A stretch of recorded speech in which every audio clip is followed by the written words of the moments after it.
बेटा हम लोग सीवेज ट्रीटमेंट के बारे में पढ़ रहे थे कि सीवेज क्या होता है, सीवेज ट्रीटमेंट प्लांट क्या होता है। तो हमने कहा था कि सीवेज क्या है, म्युनिसिपल वेस्ट वाटर है, ठीक है ना। सीवेज क्या है बेटा, म्युनिसिपल वेस्ट वाटर है। हमने कहा था सीवेज क्या है, ये म्युनिसिपल वेस्ट वाटर या हाउस होल्ड वाटर कहेंगे। और इस सीवेज का जो मेन कॉन्स्टिट्यूएंट होता है, यानी मेन इसमें क्या चीज़ होती है इस सीवेज के अंदर, हमने कहा ये म्युनिसिपल वेस्ट वाटर है। हमने क्या बात की, म्युनिसिपल वेस्ट वाटर है ये, है ना। और इसके अंदर होता क्या है, मेनली इसके अंदर मुख्यतः मेनली इसके अंदर ह्यूमन का एक्सक्रीटा होता है। क्या होता है, ह्यूमन एक्सक्रीटा, यानी कि ह्यूमन का जो बाथरूम से, हम लोगों के घरों के बाथरूम से जो गंदा पानी निकलता है वो होता है। हर शहर में एक मेन सीवेज का वो पाइपलाइन होती है, वहाँ से फिर सीधे सीवेज ट्रीटमेंट प्लांट के लिए इसको भेजा जाता है। तो उसमें मेनली सीवेज के अंदर मेनली क्या होता है बेटा, ह्यूमन एक्सक्रीटा होता है। और क्या होता है, ह्यूमन एक्सक्रीटा के अलावा, ह्यूमन एक्सक्रीटा तो मेनली है ही है इसके अंदर, ह्यूमन एक्सक्रीटा के अलावा इसमें कुछ पैथोजेनिक माइक्रोब्स भी हैं, पैथोजेनिक माइक्रोब्स भी होते हैं। तो हमने बात की थी कि ये सीवेज को सीवेज ट्रीटमेंट प्लांट में भेजा जाता है। सीवेज ट्रीटमेंट प्लांट्स, क्या हमने बताया था, ये सीवेज, एस मतलब sewage treatment plants. Sewage treatment plants में इस सीवेज को सीवेज ट्रीटमेंट प्लांट में भेजा जाता है। फिर हमने कल बात की थी कि सीवेज ट्रीटमेंट प्लांट में स्टेप वाइज इसका ट्रीटमेंट किया जाता है। सीवेज का ट्रीटमेंट जो है वो स्टेप वाइज किया जाता है। स्टेप वाइज का मतलब क्या, हमने इसको स्टेप को डिवाइड कर दिया था। एक्चुअली दो स्टेजेस ही होती है मेनली, एक तो होता है प्राइमरी ट्रीटमेंट और दूसरा होता है, हमने कहा था सेकेंडरी ट्रीटमेंट। एक टर्शियरी ट्रीटमेंट भी होता है, लेकिन मेनली हम बात करते हैं तो सीवेज ट्रीटमेंट प्लांट में दो स्टेप होते हैं। एक होता है, दो स्टेज में होता है सीवेज ट्रीटमेंट, प्राइमरी ट्रीटमेंट और सेकेंडरी ट्रीटमेंट। कल हमने प्राइमरी ट्रीटमेंट की बात की थी। प्राइमरी ट्रीटमेंट में क्या होता है, प्राइमरी ट्रीटमेंट में सबसे पहले जो सीवेज वाटर होता है, सीवेज वाटर में कुछ तैरती हुई गंदगी भी होती है, फ्लोटिंग डिब्रीज, इसकी बात की थी हमने, फ्लोटिंग डिब्रीज। तो इस प्राइमरी ट्रीटमेंट में क्या होता है, सबसे पहले तो फ्लोटिंग डिब्रीज यानी कि तैरने वाली गंदगी को अलग किया जाता है, ठीक है। फिर क्या किया जाता है, जब तैरने वाली गंदगी अलग हो गई उसके बाद में इसको हाथ से भी करा जाता है, कुछ मशीनें होती हैं, जालियाँ होती हैं, उससे करा जाता है, ठीक है। जब ये फ्लोटिंग डिब्रीज अलग हो गई तो इस सीवेज के अंदर बेटा कुछ छोटे छोटे पत्थर, मिट्टी, रेत के कण, ये सारे प्लास्टिक्स, ये सारी चीज़ें भी होती हैं। तो अब क्या है कि जो यहाँ पर जो बाकी की गंदगी होती हैं, तो आपको मैंने बताया था सीक्वेंशियल फिल्ट्रेशन होता है। क्या होता है, सीक्वेंशियल फिल्ट्रेशन। सीक्वेंशियल फिल्ट्रेशन मैंने आपको क्या बताया था, सीक्वेंशियल फिल्ट्रेशन का मतलब होता है कि जो इसमें गंदगी होती है सीवेज के अंदर, पहले मोटी जाली से पास होता है, फिर पतली जाली से पास होता है, फिर इस तरीके से धीरे धीरे करके फिल्टर होता चला जाता है। यानी कि इसके अंदर जो तैरने वाली गंदगी है या और वैसी गंदगी है वो सब इसके अंदर फिल्टर हो जाती है, ठीक है। तो सीक्वेंशियल फिल्ट्रेशन हमने कहा था, हमने उन सारी चीज़ों को जो इसके अंदर छोटे छोटे पत्थर के टुकड़े, रेत या पत्थर के टुकड़े होते हैं, हमने क्या कहा था, इनको क्या कहते हैं बेटा, ग्रिड कहते हैं। क्या कहते हैं, ग्रिड। ये ग्रिड को अलग किया। अब कुछ ऐसी गंदगी रह जाती है तो जो हमने कहा कि जैसे फिल्टर कर लिया, जैसे कि फिल्टर कर लिया, सपोज इस तरीके से ये फिल्टर हो गया, है ना। तो यहाँ पर फिल्टर होकर ये सब क्या आ गया, ये ग्रिड आ गया। और यहाँ पर जो नीचे आ गया, अब इसमें क्या होता है कि ये कहलाता है प्राइमरी इफ्लुएंट। क्या कहलाता है, प्राइमरी इफ्लुएंट कहलाता है। ये जो प्राइमरी इफ्लुएंट है, प्राइमरी इफ्लुएंट क्या है, सारी गंदगी जो बड़ी बड़ी गंदगी थी वो सब फिल्टर हो गई छन्नी की तरह से, और बाकी नीचे जो फिल्ट्रेट आ गया वो प्राइमरी इफ्लुएंट कहा जाएगा, जिसको सुपरनेटेंट भी कहते हैं। क्या कहते हैं? सुपरनेटेंट भी कहते हैं, जिसको सुपरनेटेंट भी कहते हैं। अब इस सबसे पहले इस प्राइमरी इफ्लुएंट को कहाँ पर भेजा गया? सेडिमेंटेशन सेटलिंग टैंक में भेजा गया। क्या हो जाएंगे? सेडिमेंटेशन सेटलिंग टैंक में भेजा गया। सेटलिंग टैंक में किस लिए? क्योंकि कुछ गंदगियाँ तो ऊपर कुछ गंदगी तो ऊपर के ऊपर है ये छन्नी, तो बाकी जो प्राइमरी इफ्लुएंट है सुपरनेटेंट है, तो कुछ गंदगी इसमें ऐसी होती है जो कि रेत के कण वगैरह होते हैं जो कि छनते नहीं हैं, तो इसमें अभी मिले हुए हैं। तो इसको हम सेडिमेंटेशन सेटलिंग टैंक में ले गए, तो वहाँ पर जाकर ये क्या हुआ, नीचे के नीचे ये गंदगी इसकी जो थी वो बैठ गई, इसीलिए सेटलिंग टैंक में ले गए थे इसको ना, प्राइमरी इफ्लुएंट को। और ऊपर ये क्या आ गया? पानी, गंदा पानी है ना। ये जो है ये प्राइमरी इफ्लुएंट है, ये सेटल हो गया। ये क्या सेटल हो गया? ग्रिट सेटल हो गई, इसके अंदर जो गंदगी मिली हुई थी वो सेटल हो गई। लेकिन अभी इस पानी के अंदर ये क्या कहलाएगा? प्राइमरी, ये जो सेटलिंग टैंक में आ गया ये क्या कहलाएगा? प्राइमरी इफ्लुएंट है। इस प्राइमरी इफ्लुएंट में अभी भी माइक्रोब्स हैं जो कि घुले हुए हैं। कैसे माइक्रोब्स हैं? हेट्रोट्रॉफिक। कैसे माइक्रोब्स हैं? हेट्रोट्रॉफिक माइक्रोब्स हैं इसके अंदर। क्या है ये? प्राइमरी इफ्लुएंट में अभी भी घुलित फॉर्म में, डिसॉल्व फॉर्म में क्या है? हानिकारक माइक्रोब्स हैं, इनके हेट्रोट्रॉफिक माइक्रोब्स हैं। अब उन माइक्रोब्स को खत्म करना, और ऑर्गेनिक मैटर है, कुछ ऑर्गेनिक मैटर ऐसा होता है ना जो कि पानी में घुला हुआ है, जिसको कि फिल्ट्रेशन करके भी अलग नहीं किया गया। मेन चीज़ है उसको साफ करना। तो प्राइमरी इफ्लुएंट में हेट्रोट्रॉफिक माइक्रोब्स हैं जो एक्चुअली पानी को साफ करने का काम यही माइक्रोब करते हैं। यही माइक्रोब पानी को साफ करने का काम करते हैं, यानी कि ट्रीटमेंट करने का, यानी पानी का ट्रीटमेंट, सीवेज का ट्रीटमेंट यही हाइड्रोट्रॉफिक बैक्टीरिया करेंगे। तो हमने क्या किया कि प्राइमरी इफ्लुएंट को अब हमने भेज दिया कहाँ पर?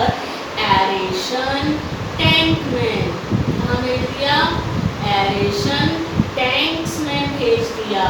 इस एरेशन टैंक में क्या था?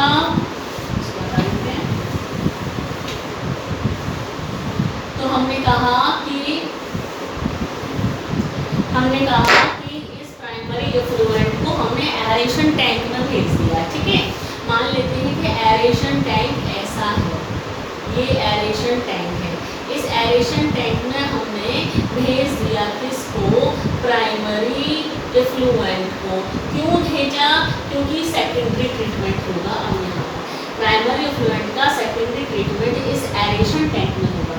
इस एरेशन टैंक में यहाँ से एयर को डाला जा रहा है, तो इसके अंदर जो प्राइमरी इफ्लुएंट है, इस प्राइमरी इफ्लुएंट के अंदर क्या है? हेट्रोट्रॉफिक माइक्रोब्स हैं।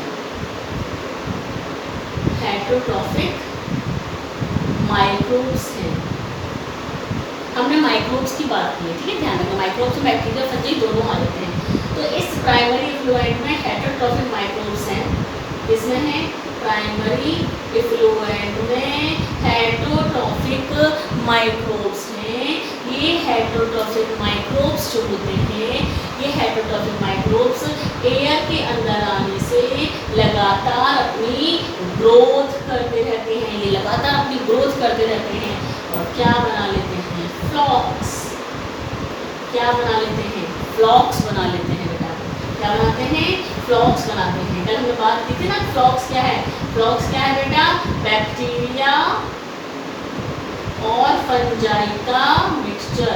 इसके अंदर ना इस तरीके से बेटा मिक्सी जैसे होता है ना, ऐसे करके ऐसे एजिटेशन के लिए एजिटेशन होता रहता है। यहाँ से एयर आ रही है, यहाँ पर प्राइमरी इफ्लुएंट है जिसके अंदर ऑलरेडी माइक्रो प्रेजेंट है और पानी है ही है, तो एजिटेशन यानी घुमाना, उसको लगातार घूमता चला जा रहा है। तो उसके अंदर जितने माइक्रोब्स होते हैं वो सब आपस में उलझ जाते हैं, यानी कि फंजाई के पास तो फिलामेंट होते हैं, माइसीलियम होता है, तो वो सब यूँ उलझ जाते हैं बैक्टीरिया। तो इसको क्या कहा जा रहा है? फ्लॉक्स। क्या कहा जा रहा है? ये फ्लॉक्स हैं।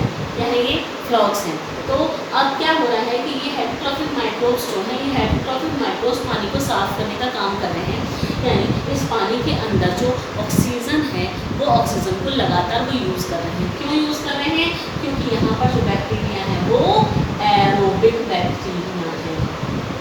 बस समझ आ रही ना? इसके अंदर जो एरोबिक बैक्टीरिया हैं वो एरोबिक बैक्टीरिया एयर को यूज़ करके, जो एयर आ रही है इसको, इस एयर को यूज़ करके लगातार अपनी ग्रोथ करते जा रहे हैं, लगातार अपनी ग्रोथ करते जा रहे हैं, और बहुत सारा ग्रुप बन गया है बैक्टीरिया का और फंजाई का, जिसको कहा गया है फ्लॉक्स। क्या कहा गया है इसको? फ्लॉक्स। तो यहाँ डेफिनेशन पूछी जाती है बेटा, टर्मिनोलॉजी पर ध्यान देना है आपको, क्योंकि ये टर्मिनोलॉजी पूछी जाती है बेटा। ठीक है,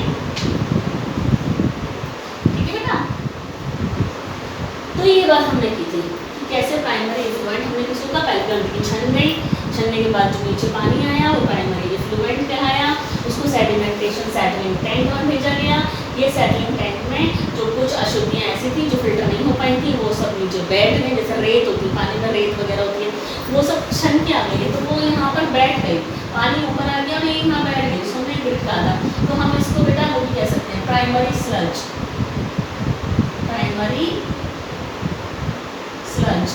तो प्राइमरी स्लज क्या है? प्राइमरी स्लज हम किसको बोल रहे हैं? प्राइमरी स्लज हम लोग बोल रहे हैं कि प्राइमरी ट्रीटमेंट में जो इफ्लुएंट होता है उसको जब सेटलिंग टैंक में भेजा जाता है तो जो गंदगी नीचे बैठ जाती है ना, सेडिमेंटेशन जिसका हो जाता है, उसको कहा गया है प्राइमरी स्लज। क्या कहा गया? प्राइमरी स्लज, क्योंकि वो प्राइमरी ट्रीटमेंट के दौरान बना है। ठीक है, फिर हमने सेकेंडरी प्राइमरी इफ्लुएंट, हमने इसको प्राइमरी इफ्लुएंट कह दिया। प्राइमरी इफ्लुएंट को हमने एरेशन टैंक में भेजा। एरेशन टैंक में ये एजिटेटर लगा हुआ है, जैसे मिक्सी होती है, मिक्सी में घूमता है तो एजिटेटर लगा हुआ है।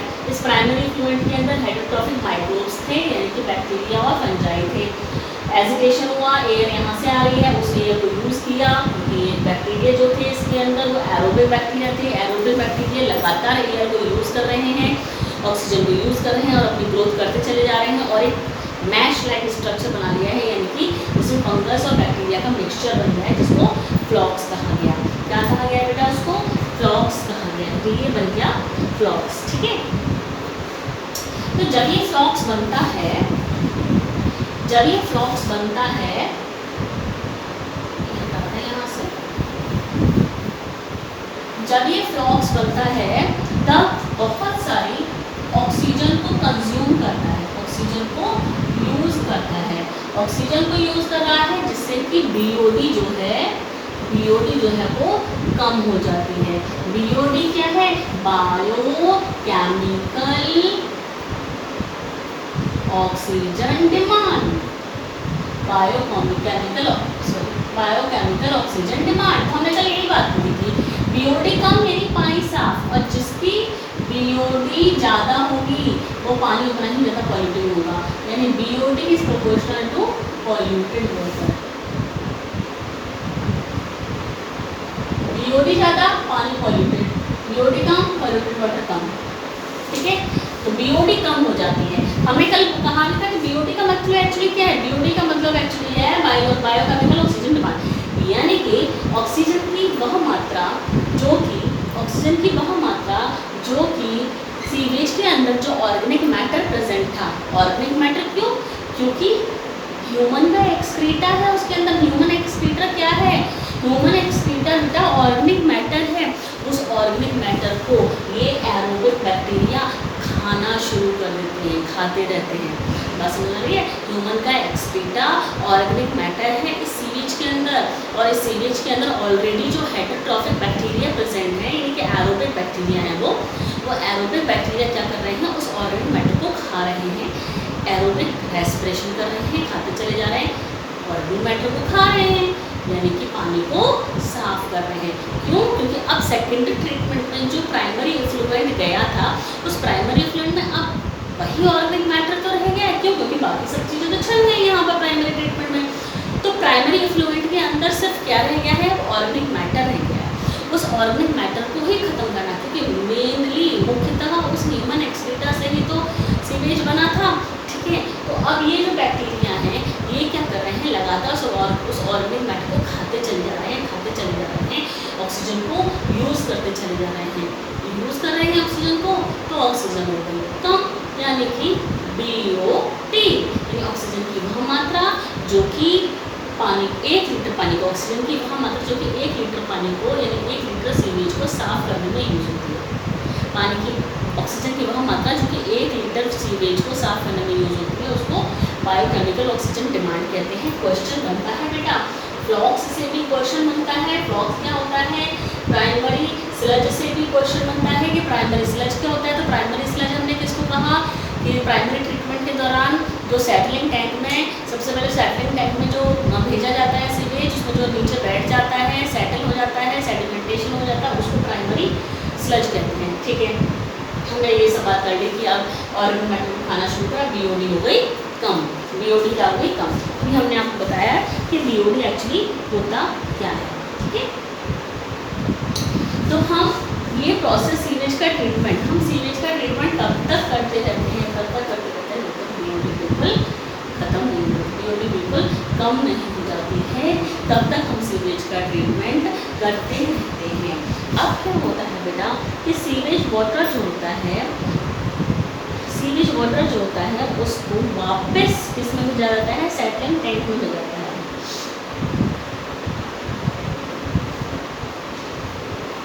यानी कि ये जो इफ्लुएंट है जो कि अब यहाँ पर आ चुका है, जिसका कि एक्चुअली जिसका ये ट्रीटमेंट हो चुका है और मैटर खा चुके हैं, BOD कम हुई है, अब इस सीवेज वाटर को यानी इसी इफ्लुएंट को वापस भेजा जाता है किसमें, इन द सेटलिंग टैंक।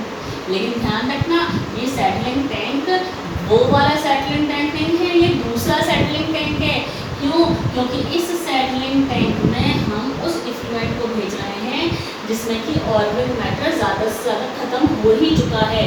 तो हम अब बात यहाँ पे कि सेटलिंग टैंक में दोबारा से क्यों भेजा जा रहा है, एरेशन टैंक में से निकाल कर अब उसको सेटलिंग टैंक में भेजा जा रहा है। सेटलिंग टैंक में इसलिए भेजा जा रहा है बेटा क्योंकि यहाँ पर जो फ्लॉक्स बना था ना, बैक्टीरिया फंजाई का जो मिक्सचर बना था, ये और ऑर्गेनिक मैटर तो खत्म हो गया, ऑर्गेनिक मैटर को तो खा लिया इसने, फ्लॉक्स जो था इसके अंदर एलोवेरा बैक्टीरिया जो थी उसको उनको खा लिया, बैक्टीरिया ने उस ऑर्गेनिक मैटर को तो खा लिया, लेकिन अभी इनका ग्रुप तो रहेगा ही, तो तैरते हुए दिखाई दे रहा है, बैक्टीरिया फंजा ये सब ऊपर तैरते हुए दिखाई दे रहे हैं। तो इसीलिए इस वाले इफ्लुएंट को वापस सेटलिंग टैंक में, दूसरे वाले सेटलिंग टैंक में ले जाया जाता है, जहाँ पर कि ये फ्लॉक्स नीचे बैठ जाता है और पानी सामने के ऊपर आ जाता है। नीचे क्या बैठ गया, ये नीचे बैठ गया फ्लॉक्स, क्या बैठ गया ये फ्लॉक्स। इस वाले फ्लॉक्स को अब कहते हैं, जो नीचे बैठ गया इसको कहते हैं एक्टिवेटेड स्लज। याद रखने वाली बात है, एक्टिवेटेड स्लज क्या है, एक्टिवेटेड स्लज है ये फ्लॉक्स जो कि सेटलिंग टैंक में भेजा गया है, नीचे बैठ गया है, ये कहलाता है एक्टिवेटेड स्लज। एक्टिवेटेड स्लज इसीलिए इस एक्टिवेटेड स्लज का थोड़ा सा पार्ट, इस एक्टिवेटेड स्लज का थोड़ा सा पार्ट एरेशन टैंक में डाल दिया जाता है। कैसे? इनोकुलम की तरह। क्यों डाल दिया जाता है? इनोकुलम के जैसे, इनोकुलम के तरह से। बात समझ आ रही है? ये जो एक्टिवेटेड स्लज है इसका थोड़ा सा पार्ट, इस एक्टिवेटेड स्लज का थोड़ा सा पार्ट एरेशन टैंक में इनोकुलम की तरह से डाल दिया। इनोकुलम बेटा किसको बोलते हैं जानते हैं? इनोकुलम बोलते हैं, जैसे कि आपने सुना होगा कि दही को जमाने के लिए, दही जमाने के लिए, हाँ दही जमाने के लिए थोड़ा सा जामुन को यूज़ किया जाता है।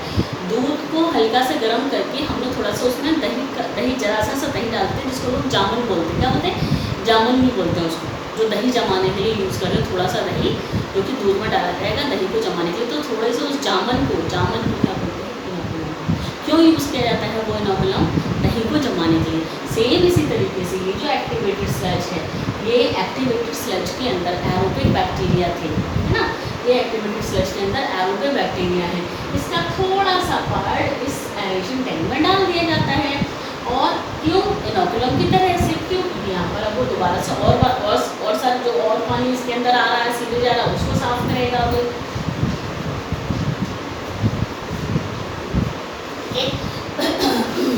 उस पानी को साफ करने का काम करेगा। तो इस एक्टिवेटेड स्लज को बेटा किस में डाल दिया गया? इस एक्टिवेटेड स्लज को एरेशन टैंक में डाला गया। और बाकी के जो थे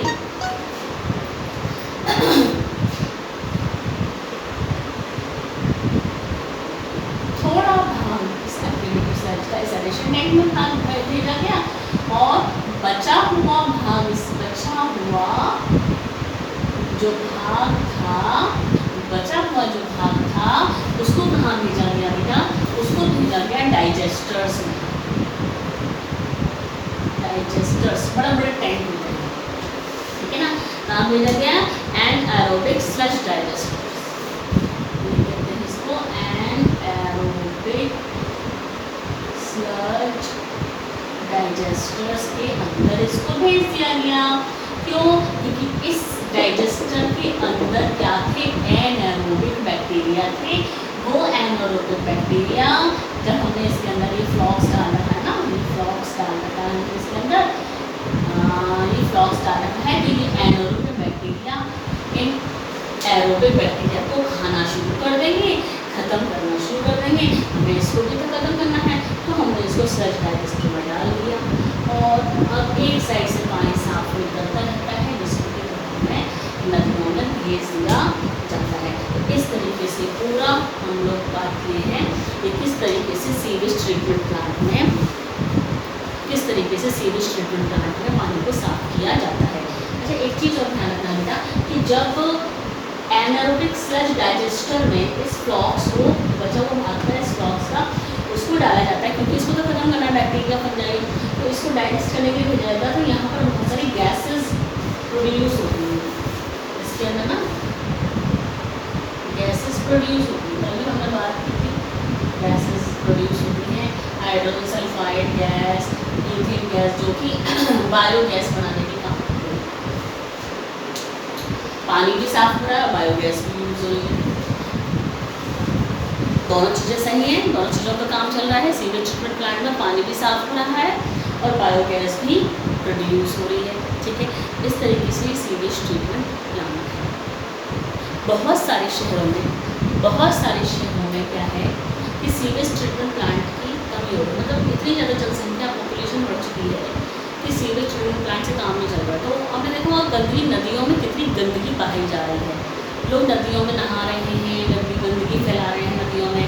तो सरकार की तरफ से गंगा एक्शन प्लान और यमुना एक्शन प्लान को चलाया जा रहा है, जिसमें जिन जिन शहरों में गंगा और यमुना है उन जगह पर गंगा और यमुना है, उन जगह पर सीवेज ट्रीटमेंट प्लांट वहाँ पर बनाए जा रहे हैं, जिससे लोग गंगा और यमुना को गंदा ना करें, ठीक है। कल हमने ज़रा पढ़ लिया था NCERT से ये पार्ट, कल हमने ये पार्ट पढ़ लिया था बेटा NCERT से सीवेज ट्रीटमेंट प्लांट का, ठीक है, ठीक है। यहाँ से पढ़ते हैं, ये मैंने आपको बता दिया था। एनाएरोबिक स्लज डाइजेस्टर्स पेज नंबर 184 है बेटा, ठीक है। बायोगैस बन जाती है। The effluent from the secondary treatment plant is generally released into natural water bodies, into the river and stream, and aerial view of such plant is shown. तो effluent जो secondary treatment के बाद जो effluent निकल के आया उसको नदियों में भेज दिया जाता है।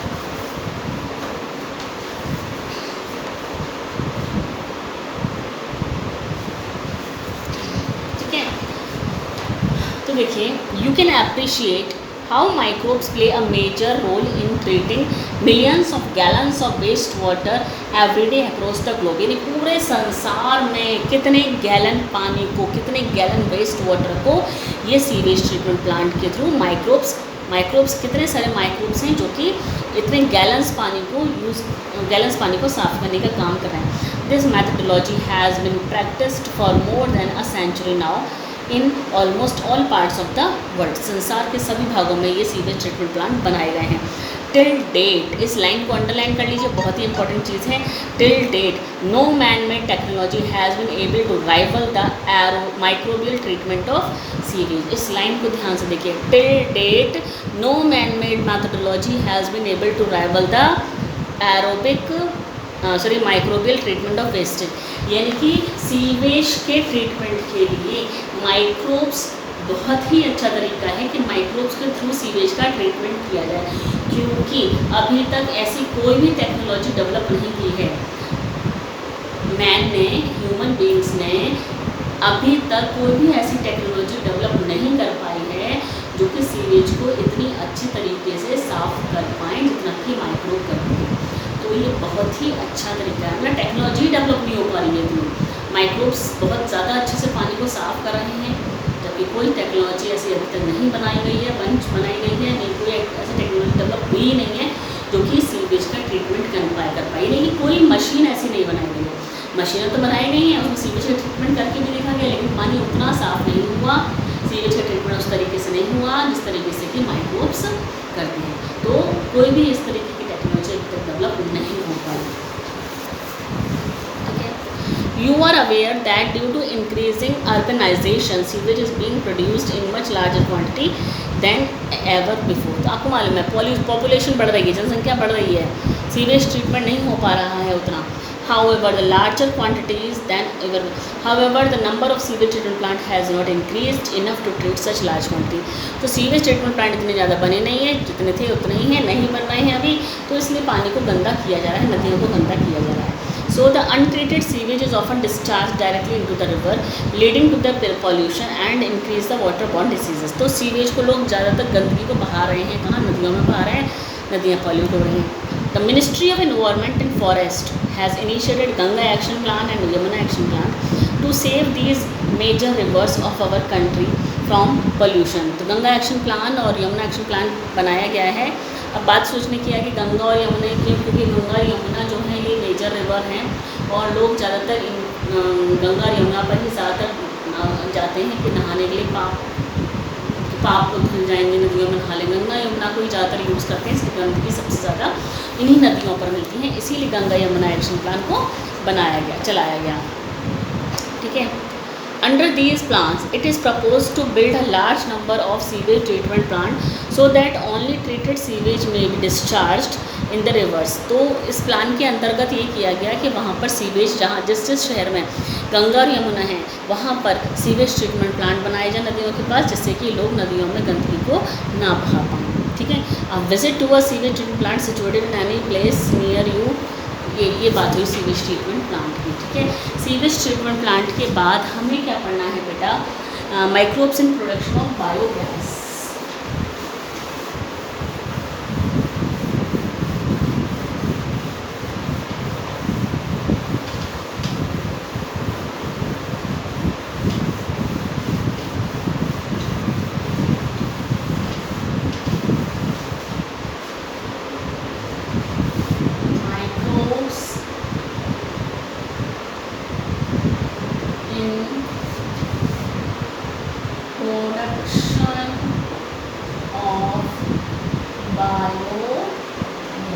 बायोगैस बेटा आपको मालूम है, बायोगैस को क्या कहते हैं, गोबर गैस।